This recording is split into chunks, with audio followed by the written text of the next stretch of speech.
Hi. All right. So, welcome to Magic Hour number 3. I'm in my car because it is still Mercury retrograde. If you don't know what that is, Google it. My mentor, Raw Goddess, always says, like, I don't subscribe to that, which is fine. But it is Mercury retrograde, which makes communication, travel, etc., technology a little difficult. So that's happening. Plus, I live in a rural area. Plus, it's really windy today, which means the internet at my house was not working. So I decided to come down to my local cafe, but there was live music at 11 a.m. on a Friday, which is great. So now I'm here at my favorite shop, which you can't see, but it's right here. And it's The End in Yucca Valley. It's a beautiful vintage shop, so if you make it out to Joshua Tree at any point, come on down. So that's where I am because I can get internet here, and I'm parked in my car and I'm in the parking lot. So this is where we're doing Magic Hour number 3. So welcome if you're joining. Today we are going to be talking about change. Right? So the past couple of weeks, 2 weeks ago, we talked about clarity and how important clarity is, and how to really like cultivate it. Right? That was sort of our key term from 2 weeks ago, was how to cultivate clarity. We all want it, and it's not something we just stumble upon. It's something that we actually have to make room for. Last week, Magic Hour number 2, we talked about the difference between being able to discern the difference between your ego and your intuition, right? So helping you get more connected and fluid with your inner guidance, and how to make sense of like the voices in your head, right? Like we all, whenever we're making a big decision or a small decision, right, we can have some tension and, do some dancing around in our mind about like, is this the right thing? Is this the right thing? Like, what's the right way to go? I'm confused. I'm getting a lot of, I get a lot of, pulling tension, sort of, feels like indecisiveness, or it can lead to indecisiveness. So anyway, that was last week. And for both of those, you can go to my website, danabalicki.com/blog, and you can look at the posts, and in each one of those, there's an offering for you. So, the one around clarity, there's a 15-minute mindfulness meditation to help you slow down. And the second one about ego and your intuition and getting connected with your inner guide, there's a little inner guidance emergency checklist. So those are both available if you go to the blog. So this week, change. It's new moon time. So if you're not familiar with, with new moon, full moon, like working with the lunar cycles, totally okay. But just know that Tuesday, let me just get comfy here. Tuesday was a new moon. And the new moon time energy of the new moon is all about planting seeds, setting intention. Sometimes, and we're still sort of in the shadow of it Friday. Like, I'm a practical witch, so it's cool that, like, if you're, sort of tuning in and setting intentions today, all good. It's, like 6 months can be a really like good time period, right? So like what we're experiencing right now in the new moon time can also be sort of seeing what we, some of the results of what we planted in the fall, right? Or winter, like, late fall, early winter.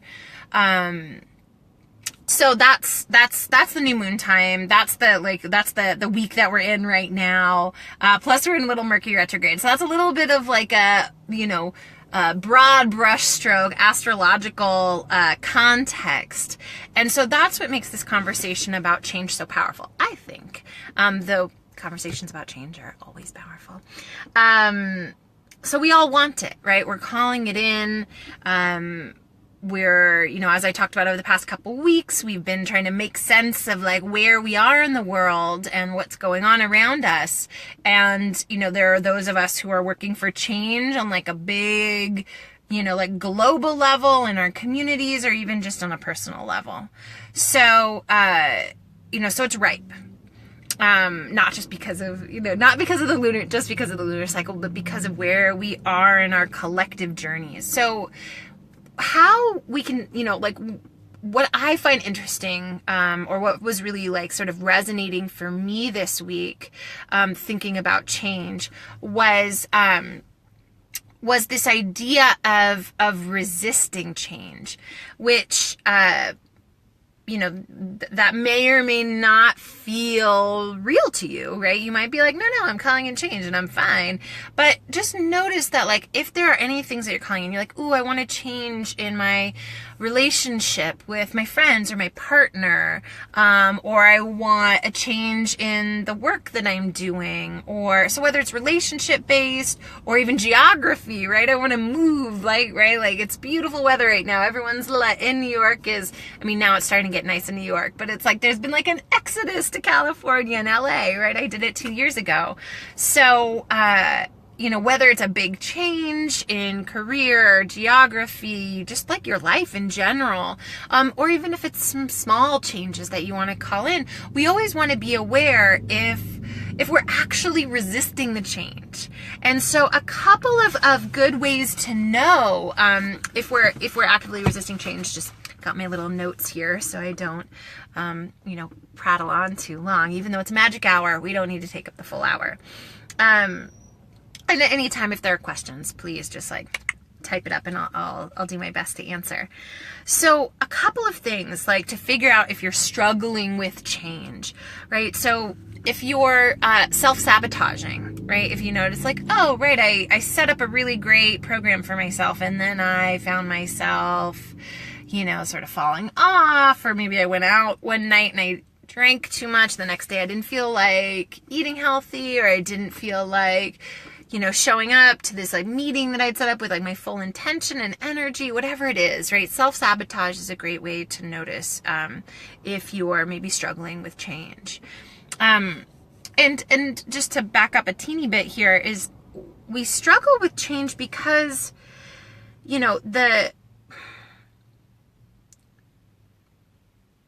we all want to succeed on like the conscious level, but sometimes it's not just our conscious, like things are happening on the unconscious, right? Like some things are happening on an unconscious level that we're not always aware of, right?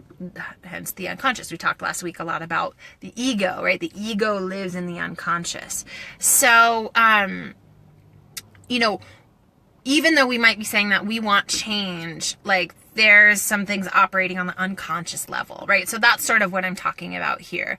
So it might feel a little like it's a little sneaky sometimes when we're, when we're resisting change. So, or when we're like sort of struggling with it. So that's, like even though it's something that you really want in your life, it's scary. Change is scary.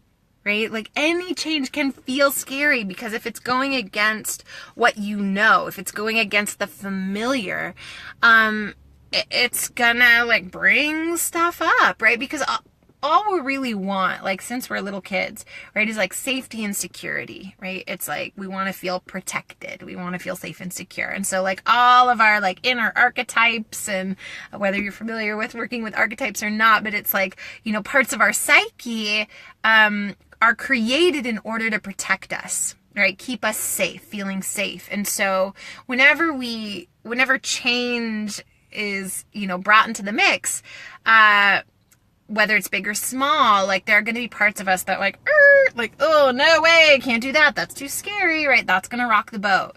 So that's, that's sort of the like unconscious context of like how we relate to change and why we may struggle with it. So the first sign that you may be struggling with it, or resisting it, is self-sabotage. So anytime things start to go good, go well, flow, and you're like, ooh, yeah, and then somehow you like throw your own monkey wrench in it, right? Another way is perfectionism, right? Like if you are waiting for the exact right moment, or like you want things to be exactly lined up, or I've got all my ducks in a row, right? Like, that's when I can change. That's when I get everything set up, when I have my job and then, you know, my new job and my perfect house and I did it all, then I can move to wherever, right? It's like that you might not, right? Like waiting. Marie Forleo, if you're familiar with her, she runs B School and she's a wonderful mentor to many around building businesses and lives you love. And she always says start before you're ready, which I find super helpful. And that doesn't mean just like jump blindly into action, but to know that like if perfectionism can be a holdup, perfectionism can be a sign that you're resistant to change. Now, I've got a Virgo moon, if that means anything to you. I have perfectionist tendencies, and so I've really had to work on not letting perfectionism slow me down. Right? So perfectionism is the second sign that you may be resisting change. So the third is what we tackled 2 weeks ago, lack of clarity, right? So if you you don't start because you're just not sure what you want and you allow yourself to sort of stay in the confusion of things, that can also be a sign that like something, you know, you're calling in a change that feels a little scary, feels like maybe it's internally rocking the boat and you're like unconsciously putting the brakes on. Right. So far we've got self-sabotage, perfectionism, lack of clarity. We've got 2 more. And if any of these are ringing a bell, I'd love to hear from you. The next one is procrastination, right? Like raise your hand if you procrastinate. It's, you know, I think we could do a whole magic hour on procrastination. Maybe we will. But if you're in a place where you find yourself just like not following through or like not really getting started, that's a sign that, you know, like that internally, you know, you've got some psychic brakes being put on there. And the last one is, indecision. Right. So some of these might like feel like, oh, they overlap a little bit, and they do. But indecision is, you know, obviously like you maybe feel like a lack of clarity and then you just are like, you know what? I'm just going to wait for the answer, right? Or, you know, it's like not making a decision. And by not making a decision, you're making a decision. Right? So you're making a decision to not, you know, sort of like not exercise your own power. A lot of times we wait for people to like present us with the idea or the change that we want. And maybe someone will show up and be like, oh, here you go. Like, here's this amazing opportunity. And you'll be like, oh, great. That's different than what I had. So that feels good. That's change, right? I want to change. But if it's not self-directed, you're going to find yourself in the same pattern again, eventually. Ooh, I see some things coming up here. What we got? Oh yes, from the lovely Alessandra. Oh yes, she requests a magic hour on procrastination. Noted. Good. So she's observing her reaction, deciding to flow with the energy, you know, meeting deadlines. Got it. I love this. Beautiful. So keep them, you know, if you have questions or comments, keep them coming. So those are how you notice if you're resisting or struggling with change. Another, you know, like sort of once you get to that point, if you're like, ooh, yeah, that's happening for me, you know, you can also, ask yourself a couple of questions. And, you know, what I would love to do is actually direct you to the blog post. It's the top blog post on my blog, danabalicki.com blog. And if you go there, there's a link in it that's to a free, it's a 45-minute meditation, guided exercise to like help you dig deeper into like how to really figure out how to ask really to like ask yourself and take a mental, emotional inventory, spiritual inventory around your relationship to change. You want to get clear on your relationship to change. And you may be like, oh yeah, I love change. And that may have been in the past, right? Like maybe you were someone before when you were younger and you loved things coming in, and you loved change, you love like going with the flow, and now you find yourself, like maybe you associate yourself as that person, but you find it a lot harder now, right? So sometimes what worked for us early in our life doesn't work for us later. So we have to continue to take the inventory. So if you go to my blog, I'm just trying to think of what I gave the URL. So you're going to have to go to the URL, and I'm sorry, you're going to have to go to the blog. So that's danabalicki.com/blog, and the first post is to change or stay the same. And in there, you'll get the link to the free 45-minute guided exercise. There's also we do some tapping, right? So some energy medicine, some energy work, very simple to do. There's a little color therapy in there. It's pretty cool. And some nice deep breathing. So go there, and that, you can use that to go a little deeper into this process. But what I want to tell a little story, about changing or staying the same, and how this is a powerful distinction to understand, like, whether you're ready to make a change. So the years ago, I'll just start, my partner and I were in Tulum, my now husband, Ryan, and he surprised me and proposed to me. And I was very clear, we had been together 7 years at that point. I was very clear that I did not want to get married. And he surprised me, and he literally sat on top of me. I don't think he meant to do it, but he just did. And he sort of sat on me, and I knew the second that he said my name. He was like, Dana. And I was like, oh God, this is the worst thing. And I had a total fight or flight, major flight, and was trying to figure out how to get out of the room, right? I knew what he was doing. And so what I came to as he was talking, and I don't remember anything he was saying, was that I had a choice, right? I could be totally justified in staying, in saying no, and that we would work through it. I trusted that. And I had all my reasons for saying no, and they'd been the same reasons I'd had for a long time. And so, in the moment of him proposing, and me right after I figured out that it would be awkward for me to get up, grab my clothes, I had no clothes on, run out into the hallway, change in a public hallway, and then run away to where, I don't know. So that moment, I realized that love was really present for us. Right? Uh-oh. I'm just going to have to take my phone down here because I think we're cooking. Whoops. So, what I realized is that we worked really hard on our relationship, and that love would be there. And so I had to trust. I had to take a leap of faith. And sometimes that's what change requires, a leap of faith. Because we don't know what's on the other side. We cannot know the mystery before we step into it. Sorry, not sorry. Wish I had better news for you. But we can only step into the mystery. And we can prepare ourselves for the mystery and step into it. We can't know what it is before we take the leap, right? Hence some of these, the 5 points I named earlier about how to notice if you're struggling and resisting change.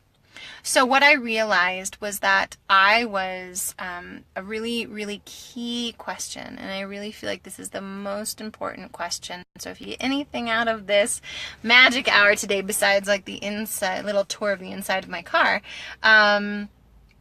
is this question that I highly suggest you ask yourself if you have change, the opportunity for change in your life, or you want change to come in, and maybe you feel like you're struggling with it, or it's just not happening. If it's just not happening, maybe in the timeline or how you want it, or, things rarely happen exactly how you want it, but if you just don't feel like it catalyzing for you. And the question is this, so you can write it down.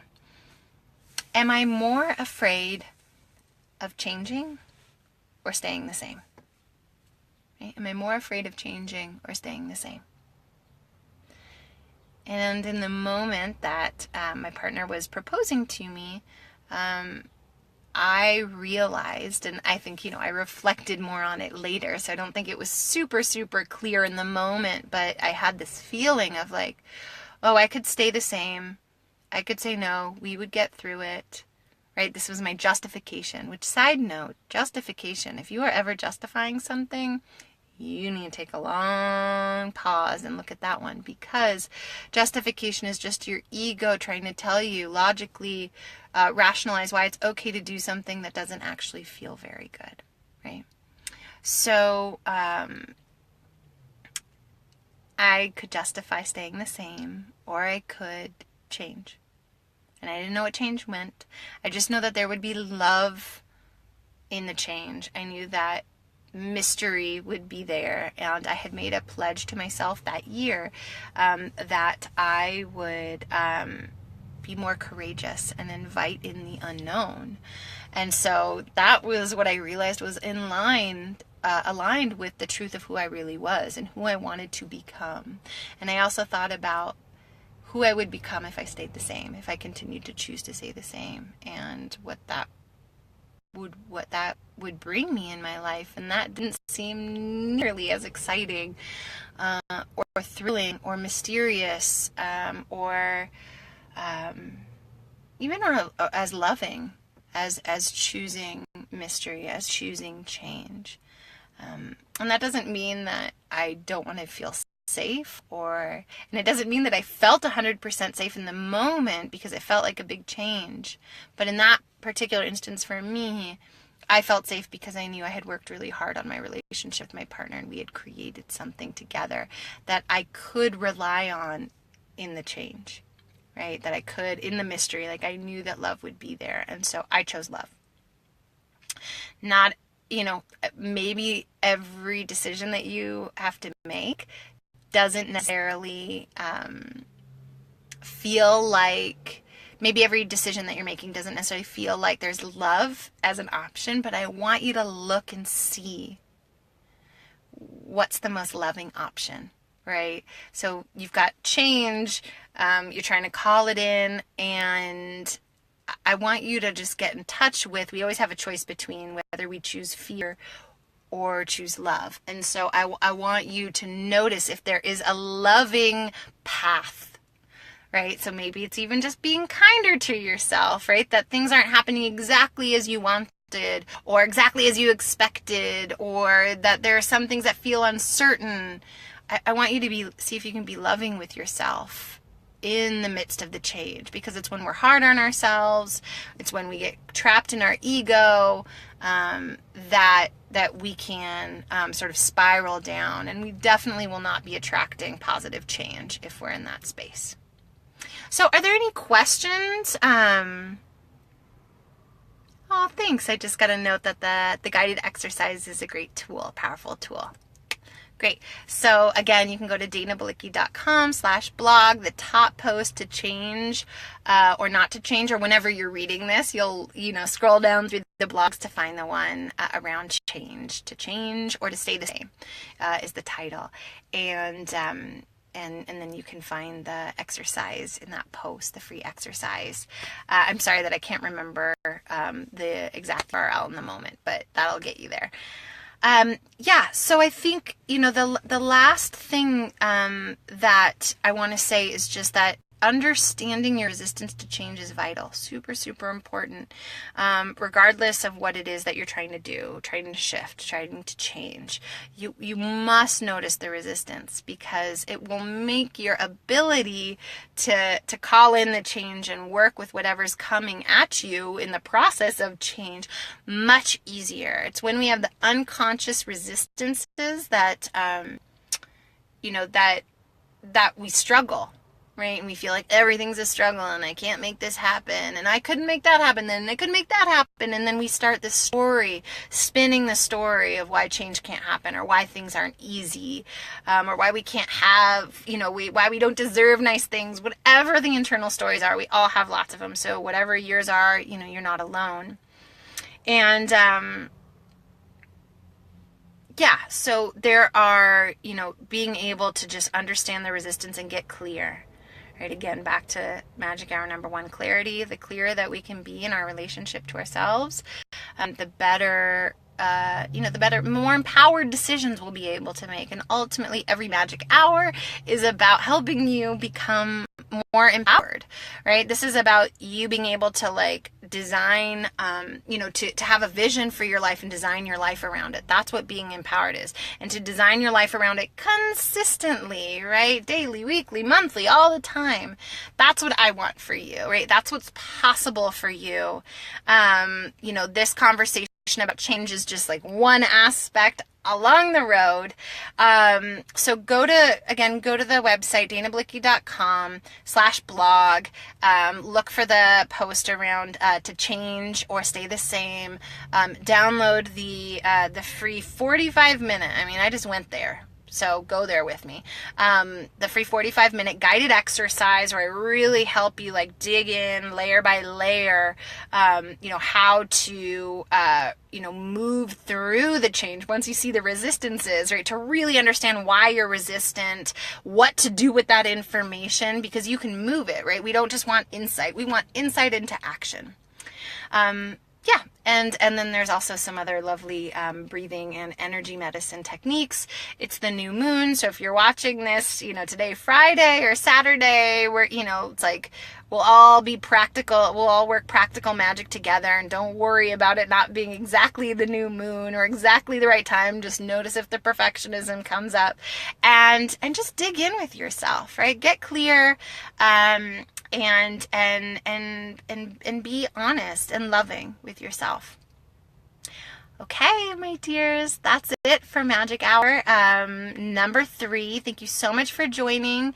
And if you're watching this later, please, you can comment on my Facebook page. You can also email me, dana@danabalicki.com, if you have any questions, and I answer all questions. I'm always delighted to. Okay, have a beautiful weekend. Happy new moon. Have a good one. Bye.